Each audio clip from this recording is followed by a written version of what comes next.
जो पिछले 70 साल में ना ही हुआ वो सब बीजेपी कर रही है। आजादी के बाद पहली बार देश गर्वान्वित महसूस कर रहा है। जो कांग्रेस 70 साल में नहीं कर पाई वो मोदी जी 7 साल में कर दिए हैं। कांग्रेसियों की पीढ़ियां गुजर गई लेकिन पेट्रोल का वो सम्मान ना दिला पाए जो मोदी जी ने दिलाया है।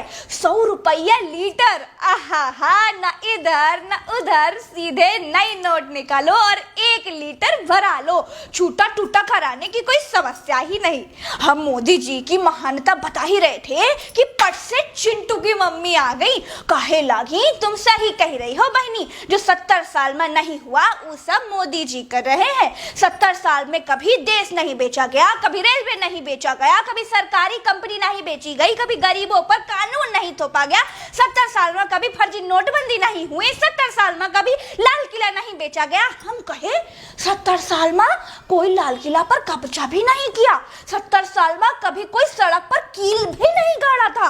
हम कहे ये सब छोड़ो, बरमाइन के हाल बताओ। पूरे मोहल्ले वाले कहते हैं कि देश बेच के नई वाली टाटा सफारी का सनरूफ वाला टॉप मॉडल निकलवाई है, लेकिन तेल के सैकड़ा वाले कीर्तिमान के बाद मुंह फुलाई घूम रही है। चिंटू की मम्मी कहीं बीजेपी वाले बरमाइन का बहुत तकलीफ हुई, लेकिन अब न निगला जाए न उगला जाए। यह लिए पूरे मोहल्ले का बता रही है कि अगर देश की खातिर किडनियों बेचकर तेल खरीदे पड़ी तब खरीद लेंगे। विकास होगा तो महंगाई तो होगी ही। चिंटू की मम्मी कही कि हमरा मुंह ना खुलवाओ बरमाइन, पूरा देश देख रहा है तुम्हार -23 वाला विकास। कुछ दे ना पाओ तो बनी बनाई चीजें माटी में ना मिलाओ। 5 ट्रिलियन इकोनॉमी का सपना दिखाए थे, अब 100 पर भी टैक्स लगा दिए हैं। चिंटू की मम्मी कही कि बीजेपी वाले वर्मा जी के राज में भारत देश बांग्लादेश से पीछे जा चुका है।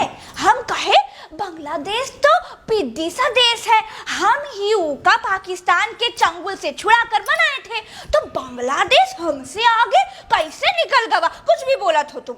चिंटू की मम्मी फिर कहीं कि एनडीटीवी वाले छापे हैं कि बढ़ती अर्थव्यवस्था के मामले में भारत दुनिया के 193 देशन में 164 नंबर पर है, और तो और बांग्लादेश जैसा देश भी हमसे बहुत आगे है।